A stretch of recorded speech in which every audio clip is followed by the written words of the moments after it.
Administration of the docket and movement, that system where you can check the movement of the docket is accessible to you? Yes, it is accessible to me. So if you open it, you would be able to see who the investigating officer is? Yes, Advocate.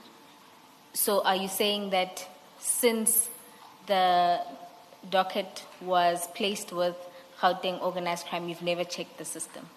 No, I never checked this, the system, Advocate. So you didn't know? I didn't know, and I had no reason. And Advocate, if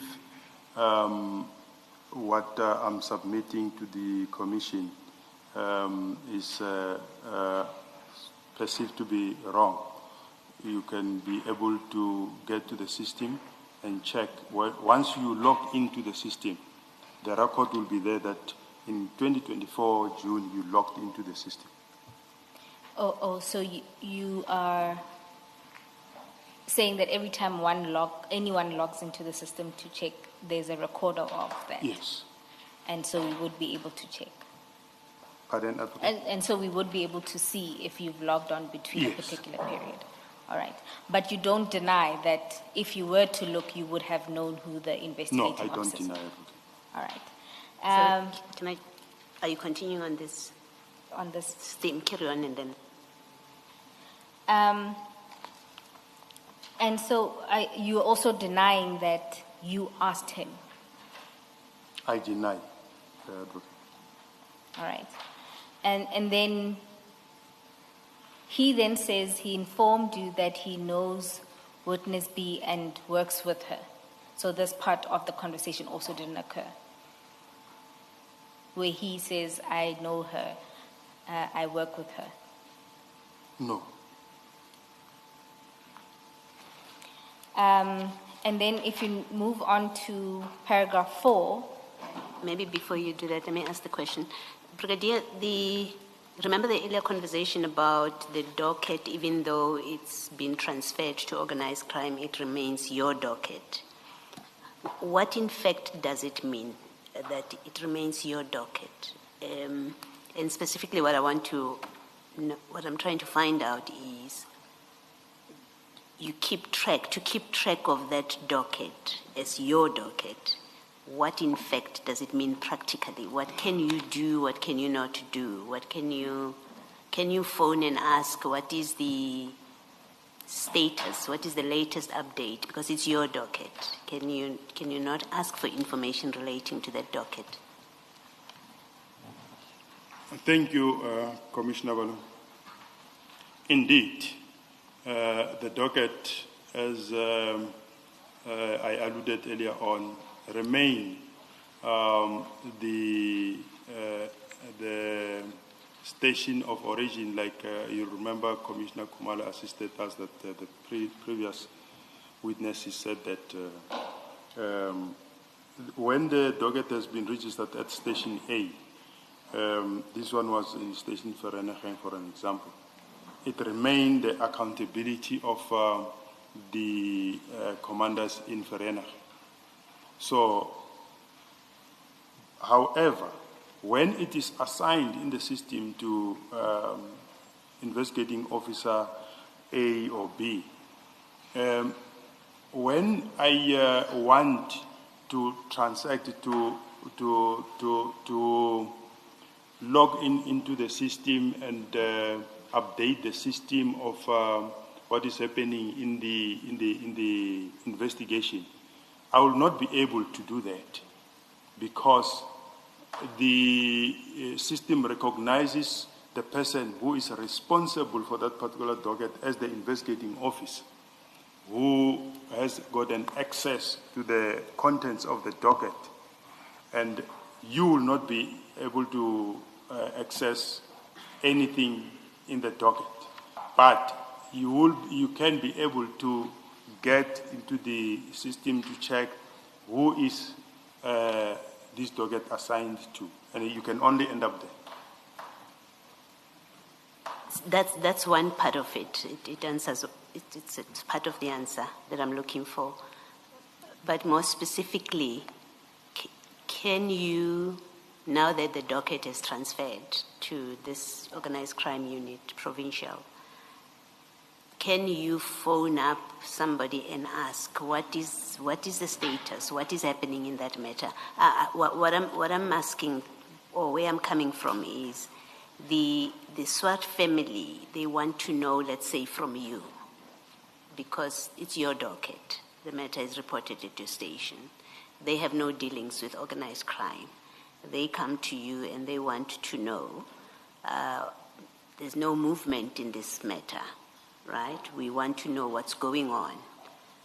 What are you able to do to get information about what's happening in this docket?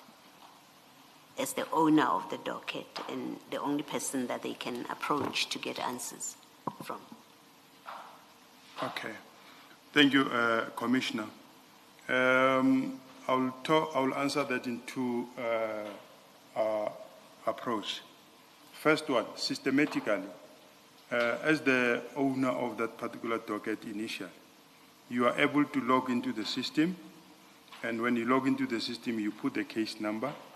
You will be able to see the status update. The status update talks to what is the latest investigation done in the case. You will be able to see that. For an example, a case has appeared in court yesterday, and the matter has been postponed to December next year. You will be able to see that. But the real contents of the investigation, you will never be able to access. You will not be able to see what the statements attached to the docket are saying. And then, on the second approach, Commissioner Pule, yes, when you receive a complaint as the owner of the docket, and you need to update the complainant or the victim, and meanwhile the docket is investigated outside of your station, you open a file. When you open a file, we call it a complaint against the police, and then you assign an investigating officer, and then you say to the investigating officer of the complaint now. That's why it's a file, it's not a docket.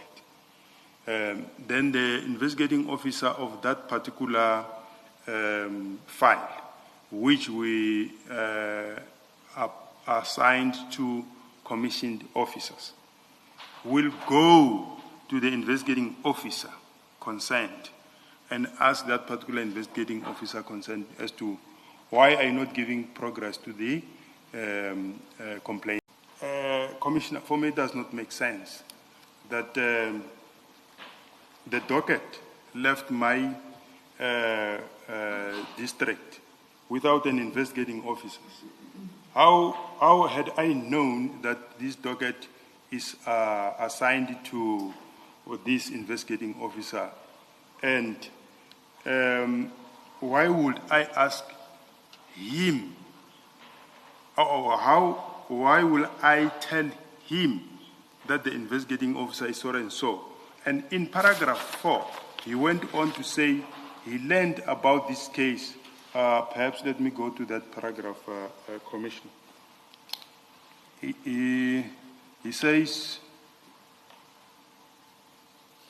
you're looking for paragraph 3 where he says he learned about it on their WhatsApp group. Oh, Is yes, that what you're looking for? Commissioner, but when we move on to paragraph 4, it starts with Brigadier Nkhwashu then informed me that his brother-in-law, though he did not mention his name, which is corroborating what I said in this one, says he knows the arrested person, and the brother-in-law wanted to know if the state will oppose bail. I then told Brigadier Nkhwashu that when I see witness B, I will ask her if the state will oppose bail. Let's pause a little bit there, commissioners. I then told Brigadier Nkhwashu that when I see, I will ask her if the state will oppose bail. He doesn't say I sent him, and because I did not send him. So on my return to work, I met witness B, and I told her that I saw an article in Vereeniging made a case. Meaning, I confirm what the Commissioner Khumalo is saying, that he already knew about this case because on his return to work and during their conversation on the WhatsApp. So it simply means that when he get back to work, he already knew about this case. I think you are misunderstanding me because you've moved ahead of us and you are dealing with issues that Advocate Pule is going to be dealing with, and I don't want to deal with those issues. The focus of my question is this conversation between you and Brigadier Tshikudu, sorry, not Brigadier, Sergeant Tshikudu.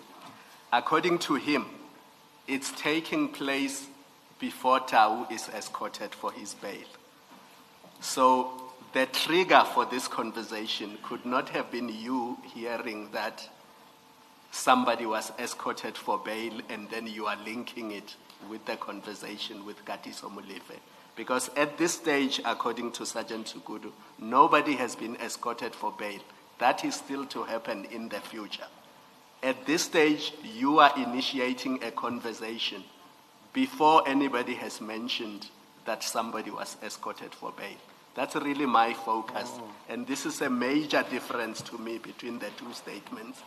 Because on your version, the only reason you mention Katiso Molefe is because somebody tells you that Tau was escorted for bail. And then that triggers your memory as far as the discussion you had with Katiso Molefe is concerned. Now, this sergeant here says, before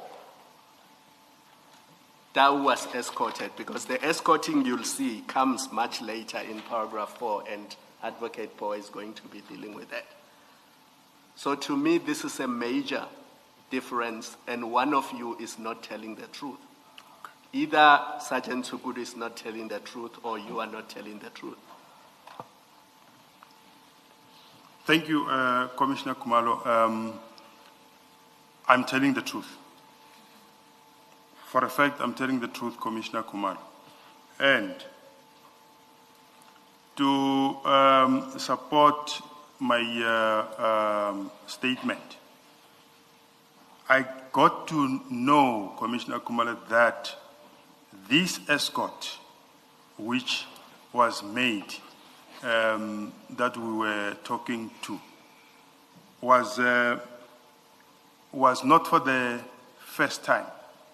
I get to know that the bail application or the court hearing for the bail application was not done on one day. So meaning the escort started from the time when they were arrested and they were escorted to my area. And then they were also escorted to court. And they did not go on one day for the bail application. So there could be some contradiction in there because really, Commissioner Khumalo, we were talking in the drinking area. But all I remember, I might not remember the facts 100%, but all I remember, Commissioner Khumalo, is that the escort was not held once. And the day we met, definitely I want to say that this conversation was not started by me. And they talked about having come to visit, to check me in my office, only to find that I was unavailable. And I wouldn't have, and during the conversation, he acknowledged Sergeant Tshikudu that yes, they were using my state vehicle, but me, during that time, when they came there, I was on leave. Yes, I think you, now for the first time you are mentioning the two escorts, but even your statement, the focus was on one escort. Now let me ask you one question and then hand over to my co-commissioners. Between the date of your first meeting with Katiso Molefe in June 2024 and this discussion with Sergeant Tshikudu, how many escorts of Officer Tau had taken place? Because if it's an escort that happened before you met Katiso Molefe, it's irrelevant to this discussion.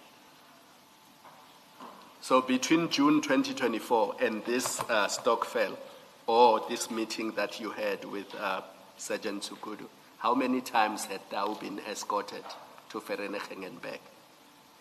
I really don't have the number of times recorded somewhere, Commissioner Khumalo. However, I can safely say that it was more than 2 escorts, because I was the one who was arranging the TRT, the Technical Response Team, to accompany them to escort those Tau and them suspects to prison, to court, and it happened more than 2 times, that I can confirm. Can I ask you to do this? It's going to be very important as we continue. When you are asked a question, only answer that question that is being asked. Okay. Otherwise, you'll end up talking about paragraph 5 and paragraph 6, and we are not there yet. So try to limit your answer to the question that is asked. If you need to clarify or explain, you can ask the chair for permission to clarify. Thank you. But for the purposes of our discussion, try to limit your answer to the question. Thank you, Commissioner. All right, thank you, Chair. Commissioner Khumalo, just to say that this was Tau's second bite at the bail.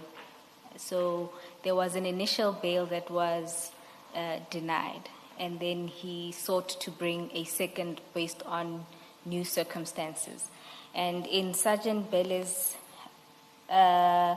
in one of the witnesses' testimonies, it was explained that